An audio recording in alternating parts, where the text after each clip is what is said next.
Welcome back. Time now 6:08. Our next guest is a self-made millionaire, motivational speaker, and author of a new book, Blue Collar Buddha. Paul Streitz's journey began with working-class roots, but transformed when he founded a multi-million-dollar lighting company. Good morning to you, Paul. Thank you so much for joining us this morning. You've been on quite a journey. It has been, yes. I love this title, Blue Collar Buddha.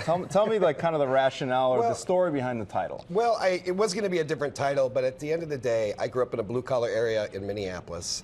And Buddha is lessons, life's journeys, so I kind of merged the two together. You know, you'd think the book has got some spiritual tendencies to it. It doesn't. I left that out.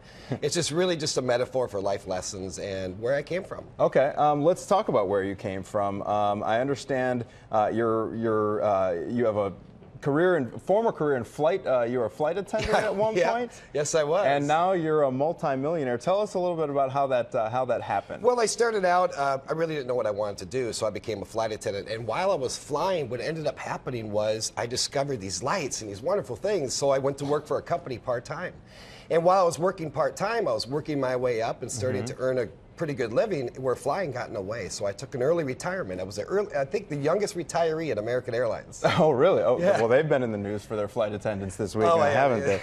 We won't go there. Okay, now in terms of this book, tell me a little bit about it. Tips to kind of rise from where you were to where you are now. Yeah, I mean, one of the things I suffered with was a lot of fears and insecurities, and I think we all do. But for me, it was just pressing on, I think, really inhibiting me from going further in life. So what I did is I started to journal. And that was in my 40s. I'm 48, and so when I started to journal, I noticed these patterns of fears and insecurities. I went back and fixed whatever started them. So all this change happened later in your life. It's not like you got started in your 20s or 30s. You said it happened after you turned 40? Yeah, I was kind of a late bloomer.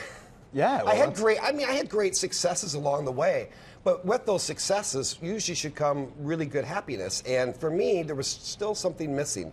So that's when I decided to dig deeper into my life. And that's really what the book's about. The book's empowering people to go back, fix old problems that may have happened, and then you'll set yourself free to live a life without limits. Okay, so we live in this information age right now.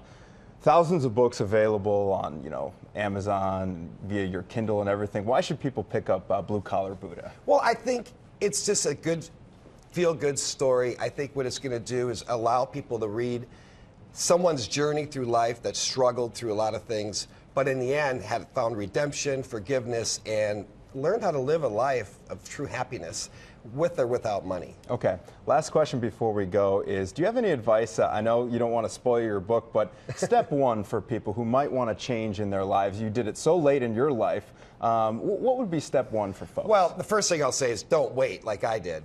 Don't wait till you're 40-some years old. But I think step one is to really go back and create that journal, especially for men. We don't necessarily want to do that, but doing that really opened my eyes to what has happened in the past, and it really set my future free.